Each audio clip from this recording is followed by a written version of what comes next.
दोस्तों, आज के टाइम में रियल एस्टेट अगर देखेंगे तो अपनी सबसे ज़्यादा ऊंचाई पर बैठा हुआ है। काफ़ी ज़्यादा ग्रोथ हुई है रियल एस्टेट के अंदर में और कई ऐसे एरियाज हैं जहां पर आपको 100% के ग्रोथ मिल रहे हैं।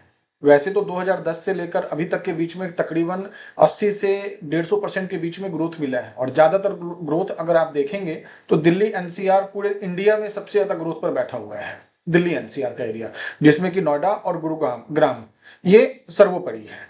अब मैं अगर एक शंका के तौर पर अगर देखूं और इसको इस नजरिया से अगर आपके सामने मैं प्रेजेंट करने की कोशिश करूं कि क्या कहीं रियल एस्टेट में ब्लैक मनी तो नहीं इन्वेस्ट हो रहा है, कहीं ये ब्लैक मनी के लिए पार्किंग स्पेस तो नहीं बन गया है कि जहां पर आप अपने पैसे को पार्क कर सकते हैं।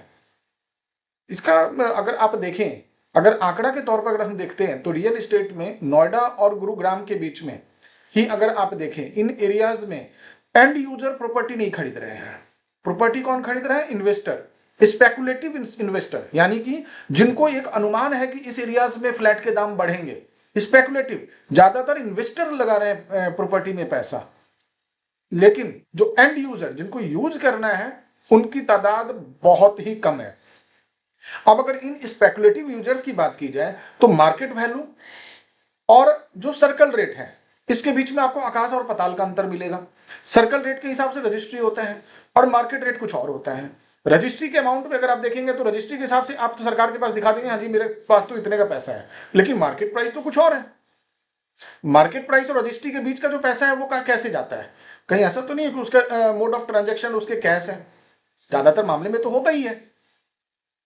दूसरा, अब अगर इसमें यह सोचा जाए कहीं ऐसा तो नहीं कि बिहार के जो बालू माफिया है, बिहार के जो शराब माफिया है, उनका पैसा कहीं नोएडा और गुरुग्राम में तो नहीं लग रहा है, जिसके कारण पूरे इंडिया में सबसे ज्यादा अगर रियल एस्टेट में अगर ग्रोथ देखा जाए तो नोएडा और गुरुग्राम के अंदर में है।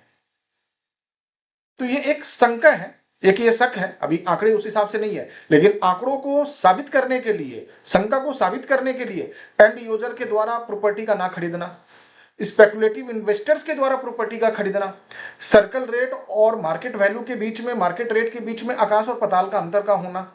साथ ही साथ अगर आपको मैं बताऊं, सीबीडीटी ने भी अपने कई रिपोर्ट में ये बता रखा हुआ है कि ब्लैक मनी का बेनामी संपत्ति में यूज हो रहा है।